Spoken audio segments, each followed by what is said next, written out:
Protect the innocent. Fatima Cigarettes, best of all long cigarettes, brings you Dragnet. You're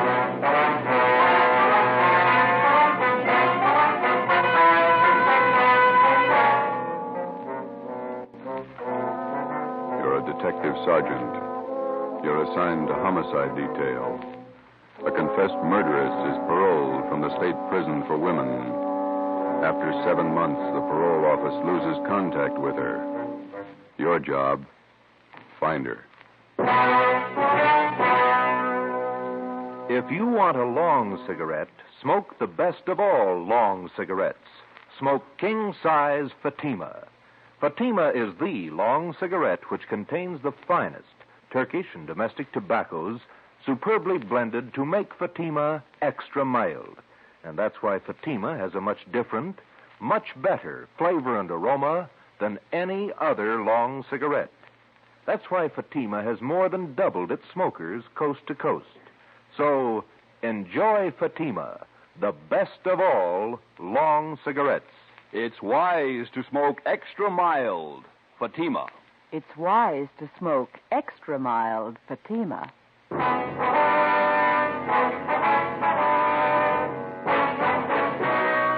Dragnet, the documented drama of an actual crime. For the next 30 minutes, in cooperation with the Los Angeles Police Department, you will travel step by step on the side of the law through an actual case from official police files. From beginning to end, from crime to punishment, Dragnet is the story of your police force in action. It was Thursday, March 9th. It was foggy in Los Angeles. We were working in day watch out of homicide detail. My partner's Ben Romero. The boss is Thad Brown, chief of detectives. My name's Friday. We were on our way back from the state building, and it was 2:45 p.m. when we got to the city hall, room 29. Handwriting analysis. Want to have a seat, Fred? Okay, thanks. I'll see if Don's around. Maybe in the back room. All right. Don Myers. Don, you here? Yeah, come in just a minute. Oh, hi, Ben. Got a quick job for you, Don. Can you spare a few minutes? Think so? Hi, Joe. Didn't see you. I'd like to have you meet Fred Galloway, state parole. Fred, this is Don Myers, our handwriting man. How are you? Got a couple of signatures here. I'd like to have you check them now if you can. No, I can try. Let's see what you got. You want to show them, Fred? Yeah. These 3 sheets here, Don, marked November, December, January. I'd like to know if the signatures on them compare with the signatures on these 2 here. They're marked February and March. Let me see. Thanks. Mm-hmm. Well, it shouldn't take long. Why don't you fellas have a seat? Huh? Yeah, okay. How's this thing shape up, Fred? You figure that the Johnson woman's jumped her parole? Got me. I don't know what to think. How long's it been since you got out of prison? Well, let me check you out on the details. I got the dope right here. All right, fine. Annie Marie Johnson. She was sent up for a life term, 1933, murdered her husband, John, shot him to death. Started appealing for parole 1940, finally won it May 14th last year, paroled into the custody of Mrs. Laura Jean Muller. Mm-hmm. Where does this Mrs. Muller live? On Wilmington. Old friend of the Johnson woman. She fought for 10 years to get her released from Tehachapi. Have you been in touch with Mrs. Muller lately, Fred? Only by mail. We've been sending her monthly report forms all along. She's the person that Annie Johnson was paroled to, so the form has to be filled out, then signed by Mrs. Muller and mailed back to me. Yeah, I know. And that's where you figured that something was wrong. Well, we got the February and March reports back from her on time, all the usual questions answered properly. It was the signature. Writing didn't look like Mrs. Muller's at all. You think the Johnson woman is faking the signature? Maybe. Tried to contact the Muller house half a dozen times the past couple of days. Nobody home. There you go, man. You got it? Yeah. Let me see. These 3 here, November, December, January, they were signed by the same person. Yeah. Signatures on the February and March reports. They're pretty bad imitations. One person signed these 2. Another person signed these. No match at all. Well, then the signatures on the last 2 reports were forged. I'd say so. She went up for murder. That's your department. You want to run it down? Sure. What's it add up to? Could be a lot of things. Could be nothing. Annie Johnson ought to know. Ben and I checked out of the office and drove down to Wilmington. We located the home of Mr. and Mrs. Joseph Muller on Seaboard Drive, just off Anaheim Street. It was an old-fashioned 2-story house set back on a big corner lot along with plenty of shrubbery. was a faded gray with lots of Victorian gingerbread hung all over it. Fancy carved gables, carriage driveway with hitching posts, and pieces of thick colored glass set in some kind of a design in the window of the front door. Out in the harbor beyond Terminal Islands, you could hear the foghorns.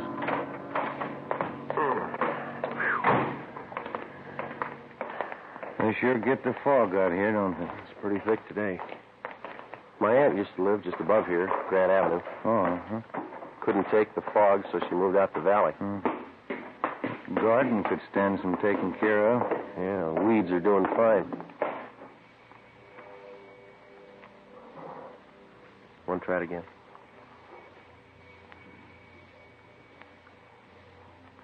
What do you think? Let's try the neighbors, huh? Yeah, that house across the street must be somebody there. I saw a woman shaking a dust mop out the window when we drove up. All right. Kind of a bleak-looking spot up here on the hill, isn't it? Not many houses around. Yeah, and this fog's doing nothing for me. Chills you right down to the bone. What's the name on the mailbox there? Let's see. Miss Flora Carpenter. Well, maybe she can tell us something.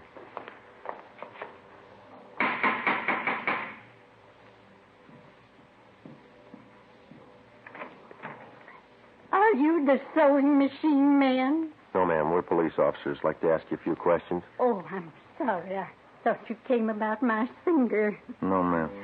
I can't do any more work on my pleasant skirt until the machine's fixed. And it has to be done by Saturday. Our folk dancing group's having a big jamboree Saturday night. Will you step inside? Thank you. This is Sergeant Romero. My name's Friday. Oh, how do you do? Oh, fog's so refreshing, isn't it? Very vitalizing. Yes, ma'am. Are you acquainted with Mr. and Mrs. Muller across the street, Miss Carpenter? The Muellers? Yes, I've known them for years. And they have an Annie Johnson living with them? Yes, one of my very good friends. She's employed as a housemaid for the Mullers, is that right? Well, I guess you could call it that. Actually, she's more of a companion to Mrs. Mueller since poor Mr. Mueller got sick. What's his trouble? His mind. Poor man just lost his senses. He's at the state hospital at Norwalk. Mm-hmm. When did they send him there? Let me see. This is March. Must have been last November. Yes, became violent. Do you know where Mrs. Muller is now? In the sanitarium out near Pasadena. Not well at all. And Annie Johnson, is she still living at the Muller's house across the street? Oh, yes. She went downtown to do some shopping today. Did she say when she'd be back? Well, no, she didn't, but we have a meeting of our book appreciation club at 8:30 tonight here at my house, and I certainly don't think she'd miss the meeting. I see. Miss Carpenter, do you happen to know the name of the sanitarium where Miss Muller's staying? Garraway's. That's what Annie told me. Garraway's Rest Home out by Pasadena. Mm-hmm. Have any of the neighbors been out to visit her? Well, no, we haven't. Annie said the doctors there thought it'd be better if Mrs. Mueller didn't have visitors. I see. I wonder if you'd tell us where we could find a public telephone in the neighborhood. Oh, you can use my phone, Sergeant. It's right back there in the hall. Fine, thank you. I'll call him, Joe. All right. I'll have the operator charge it to our office. You sure you can find your way back there, Sergeant? It's right under General Pershing's picture. Yes, ma'am. No trouble. Mm. I was just thinking, Sergeant Friday. Yes, ma'am. Would you know anything about repairing sewing machines? No, I'm afraid not. Oh. Well, Fluffy, there you are. This is Anna Johnson's cat, Sergeant. Isn't he simply gorgeous? Look at that fur. Yes, ma'am. It's nice. Genuine Persian. Annie brought him with her when she came to live with the Muellers. Did Mrs. Johnson and Mrs. Muller always seem to get along fairly well together to you? I mean, no arguments? Oh, my, no. Annie's the easiest person in the world to get along with. All us girls in the neighborhood just adore her. Joe. Did you talk to sanitarium? Yeah, I double-checked the name. Yeah? Mrs. Muller's not there. They never heard of her. Ben and I left and interviewed some of the other people in the neighborhood. They all had the same high opinion of Annie Johnson as Miss Carpenter did. They all had the impression that Mrs. Muller was under doctor's care at the Garraway Rest Home in Pasadena. Annie Johnson told them so. We found out that Mrs. Muller had one other living relative besides her husband, a niece, Lorraine Muller. She lived out on Norwich Drive in Beverly Hills. 5:30 p.m. Ben and I drove back to the office and made a spot check of every private rest home and sanitarium listed in the Los Angeles area. Mrs. Muller wasn't at any of them. We called the state hospital at Norwalk, and they informed us that Joseph Muller was there, having been committed the 2nd of November the previous year. He was critically ill. We put in another call to the Muller home. Still no answer. 6:15 p.m. We drove out to Beverly Hills to the home of Mrs. Muller's niece, Lorraine. She was a tall, good-looking girl with blonde hair and a bad cough. I don't think I can help you, Sergeant. I moved out of my aunt's house 3 months ago. I haven't seen her since. Were you staying at the house when Annie Johnson came to live there? I was raised in that house. Mother and Dad died when I was a baby, and Uncle Joe and Aunt Laura took care of me. They're wonderful people. Would you mind telling us why you moved? I don't mind. Everything was fine until Annie Johnson came. I didn't get along with her. We fought all the time. Oh, is that so? I don't know why. I just didn't like her. When Annie moved in, she took over the whole house. What's the connection between your aunt and Mrs. Johnson? Any blood relationship there? No. Annie was a school chum of Aunt Laura's. When they sent her to prison for killing her husband, she wrote for help. And your aunt helped her? She worked for 11 years at it. I don't know how much money she spent. Lawyers, you know. Yeah. She finally got Annie parole. And then she took Mrs. Johnson on as a housekeeper, is that right? Yeah, but she never did any work. She acted like she owned the house. Like my aunt and uncle owed her everything they'd done for her. When's the last time you heard from your aunt? It was a few months ago, around Christmas time. I called her up to wish her a Merry Christmas. You have no idea where Mrs. Muller might be now? Some friends that she could be staying with, maybe? No. Aunt Laura only has a few friends. They all live in the neighborhood. She's not in the habit of going off without telling anyone, is she? No, never anything like that. I don't understand her. Something must be wrong. Annie, do you think she's done something? Do you? No, she couldn't have. She owes everything to Aunt Laura. Her freedom, a good home, nice clothes, money. Everything my aunt could give her. Some people are like that. If it's free, they never get too much. Before we left Lorraine Muller's house, we got the name of her aunt's lawyer. We had dinner at a lunch counter on La Cienega, and then we drove back to Wilmington to the Muller house. Lights were burning in the front windows. The fog was thick now.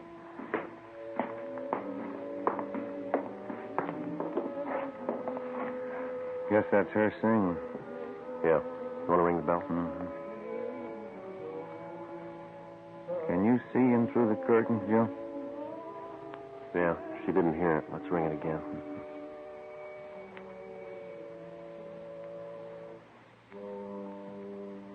There, here she comes. Yes? Are you Mrs. Johnson? Yes, that's right. What is it? Police officers, our identification. Oh. Yes, won't you come in? Thank you, ma'am. Thank you. We'll go in the parlor, shall we? All right.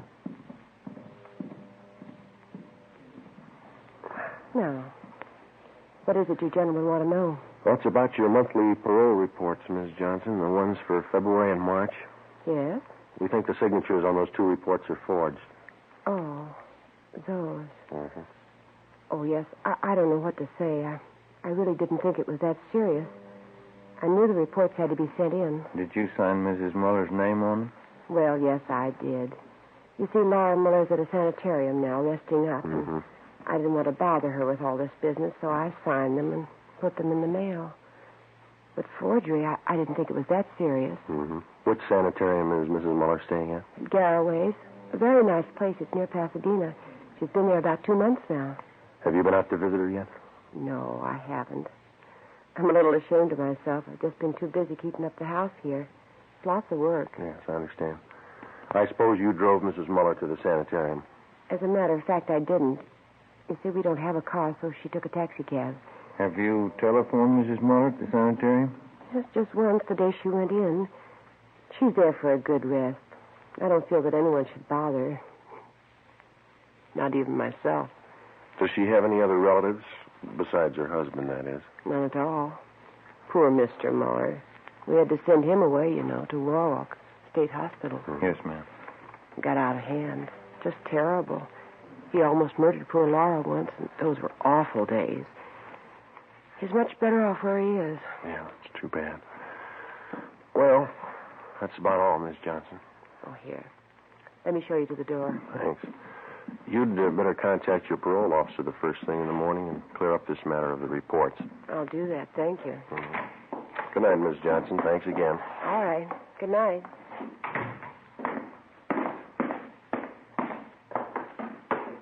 What time you got? 20 minutes after 8.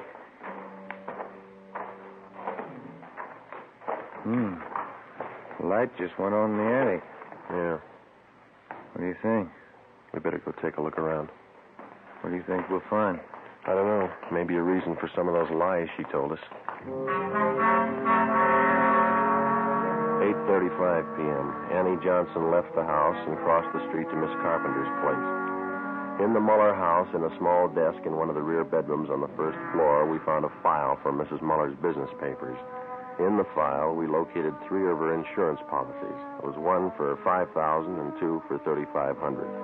Each policy had a rider attached, changing the beneficiary from Joseph Muller, the husband, to Annie Johnson. $12,000 worth of insurance. Yeah, let's get them back in this folder. Did you get the policy numbers? Yeah. What's this? Let's see. Phone bill. Light bill. Here's one. Labor bill. $1 an hour paid to Tom McCrae, charged to Annie Johnson. Let's go. Yeah, I want to get this address here. Tom McCrae, East Jefferson. There's a cat. Yeah, let's go see what we can find upstairs, huh? It's a pretty cat. We went upstairs to the second floor of the house and searched the rooms. We went up another flight of stairs to the attic. For a full half hour, we searched through dozens of corrugated cartons crammed with souvenirs and picture postcards. Joe, come here. Yeah. Take a look. Wrapped in newspaper. 3220 Colt. 3 empty cartridges. We got a gun and we got a suspect. Those insurance policies could be the motive. Let's pray to God there's no victim.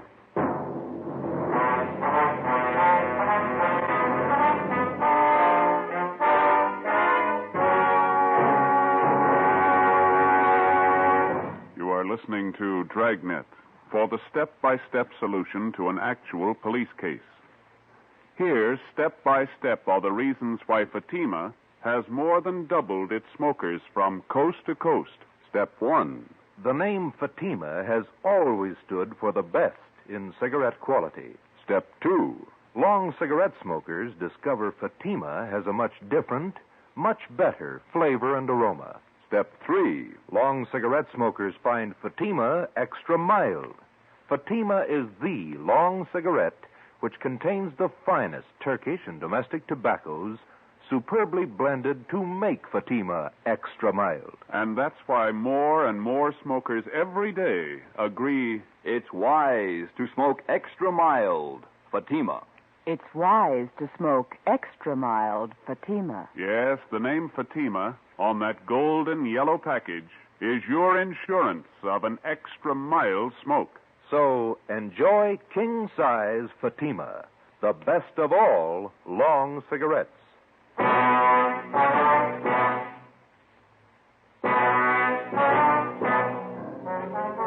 p.m. An immediate stakeout was placed on the Muller residence in case Annie Johnson made an attempt to leave during the night. Ben and I took the gun that we'd found to the crime lab for analysis. The next morning, we checked with the Muller's family attorney. He had no idea as to the whereabouts of Mrs. Muller, but he told us that about 3 months ago, she'd ordered him to draw up a new will for her. Under the new provisions, Annie Johnson was to be the sole heir of the Muller house and property, plus an additional $1,500 in bonds. Friday, March 10th, 11 a.m. While Ben checked with the insurance company, I met with Captain Elliott of Homicide. You got everything but a victim, huh? Where are you looking? We'd like to shake down the Muller house again before we look anyplace else. Didn't have a chance to give it a thorough going over last night. You're sold on the idea it's the Johnson woman? Looks like it. Sure it couldn't be a freak disappearance. No, sir, not in my book. Annie Johnson's got some big reasons for lying to us. I'd like to find them. How do you figure on doing that? Well, if we could pull her in and question her, just to get her away from the Muller place, I'd like to take a detail of men out there and shake the house from top to bottom. Just checked with the insurance companies that issued Miss Muller's policy. Yeah. And we got it right. Annie Johnson gets the dough if Mrs. Muller dies. Oh. Something else. The changes in the policies were made during the last 2 months at her home. It doesn't jibe. Why not? Well, Annie Johnson told us that Mrs. Muller's been in the sanitarium for more than 2 months. Here's a capper, Joe. What's that? Gil and Phoenix went out to State Hospital at Norwalk to talk to Mr. Muller. Yeah? Joseph Muller died at 8 o'clock last night. Death from natural causes. What's that prove? Wait a minute. When Joseph Muller was committed to the institution, Annie Johnson figured prominently in that commitment. She had a lot to do with sending him away. Didn't take any chances, did she? Annie Johnson is left with the house, the bonds, and the insurance money. She had all the answers. Yeah, all but the right one. While Captain Elliott called in Annie Johnson and questioned her, Ben and I, together with a detail of men from homicide and Lieutenant Lee Jones from the crime lab, drove out to Wilmington and started a thorough search of the Muller house. We took it floor by floor, starting with the attic. By 4 o'clock that afternoon, we had searched the attic and the second floor completely without finding any additional physical evidence. 5:30 p.m., still nothing. The fog was coming in thick now. Captain Elliott called and said the Johnson woman was on her way home. The search went on.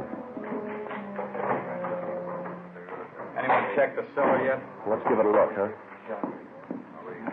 Okay.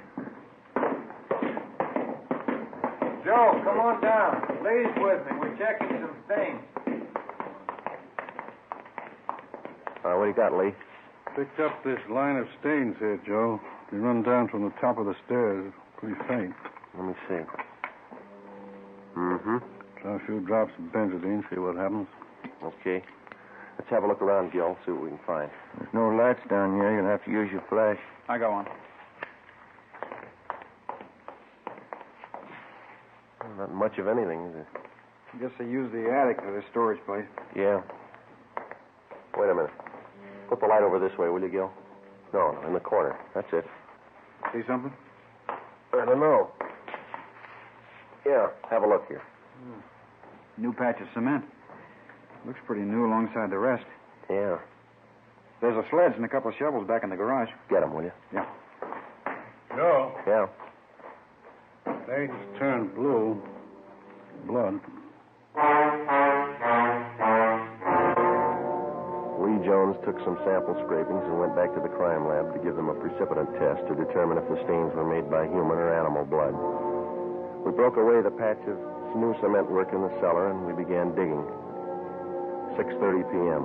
Annie Johnson came home. We met her in the living room. Sergeant, I wonder if you'd mind explaining this intrusion. No, not at all. Will you sit down? I believe I'm the one to offer hospitality here. It's my house. Is it, Miss Johnson?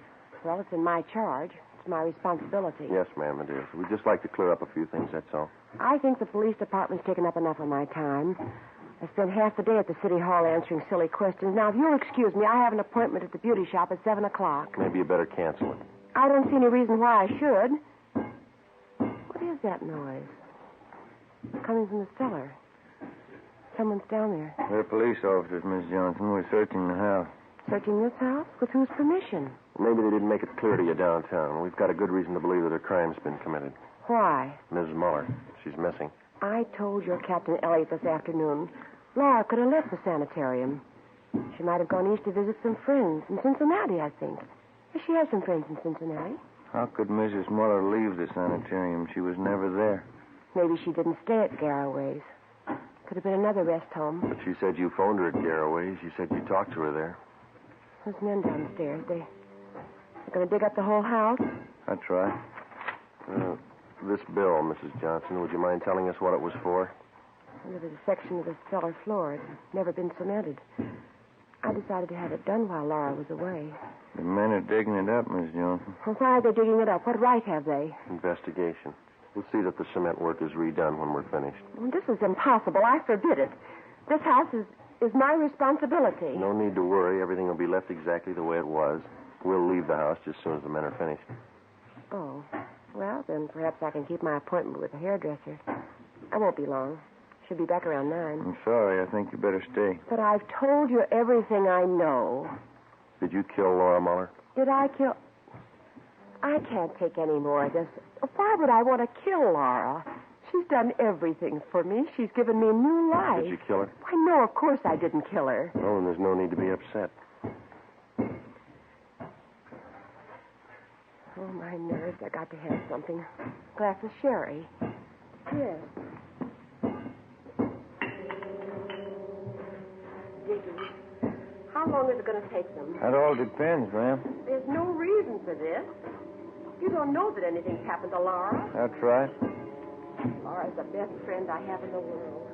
11 years. That's how long she fought to make them let me out of prison. She's the only one who believed in me. Yes, ma'am. She is. She's given me everything. She wants me to have everything. Everything I want. I wouldn't have a reason for killing her. Why, my clothes, my home here, money. They're all Laura's. She's given them to me. Would you like a glass of sherry, Sergeant Friday? No, thanks. You know, Laura was much older than I, Sergeant. She could have taken her own life. She didn't have much to live for. Old and sick. But I got everything to live for. Laura used to tell me that. So she gave me everything. Laura was much older than I. Would you care for a glass of sherry, Sergeant Romero? No, thank you. This whole thing's so silly. Laura's away on a trip. She's much older than I am, you know. I'm 38. You wouldn't take me for a woman 38 years old, would you, Sergeant? No, ma'am. I know I'm not really young anymore, but I'm still attractive, don't you think? A lot of men prefer mature women. Women with experience, background. I'd know how to take care of a man.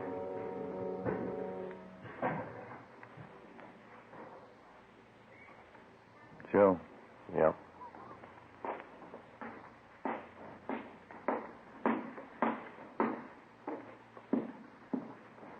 Joe, come here, my way.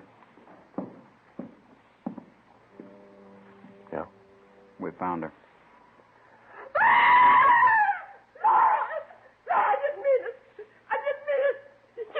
To live for. She wanted to die. Call the coroner, Gil. Let's go, Miss Johnson. Laura wouldn't want this. She knows I didn't mean it. She's the only one who knows what I went through. Years in prison. Laura understood me. She gave me everything. Yes, she did. Ask anybody. They all know how Laura felt about me. Ask anybody. We can't ask her.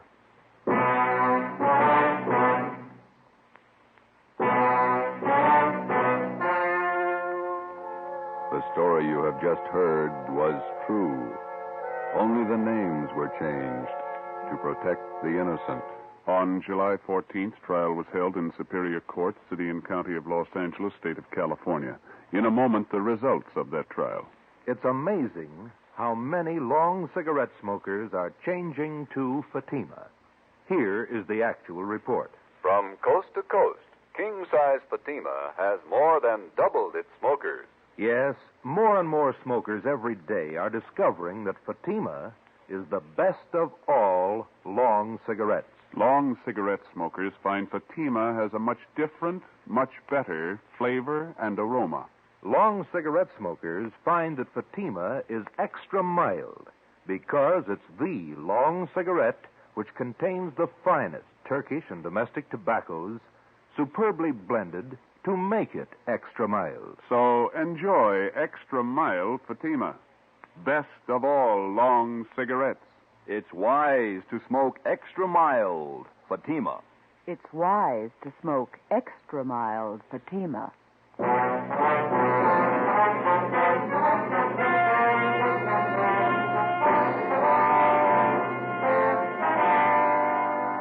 Annie Marie Johnson was tried and convicted of murder in the first degree.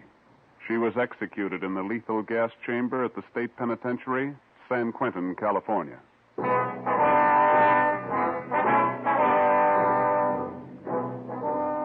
You have just heard Dragnet, authentic cases from official files. Technical advice for Dragnet comes from the Office of Chief of Police W.A. Wharton, Los Angeles Police Department. Dragnet wishes to thank the editors of Radio Television Life magazine. They have judged Dragnet the outstanding new program of the past radio season. Fatima Cigarettes, the best of all long cigarettes, has brought you Dragnet from Los Angeles. Tomorrow, hear the Ronald Coleman charming series, The Halls of Ivy, on NBC.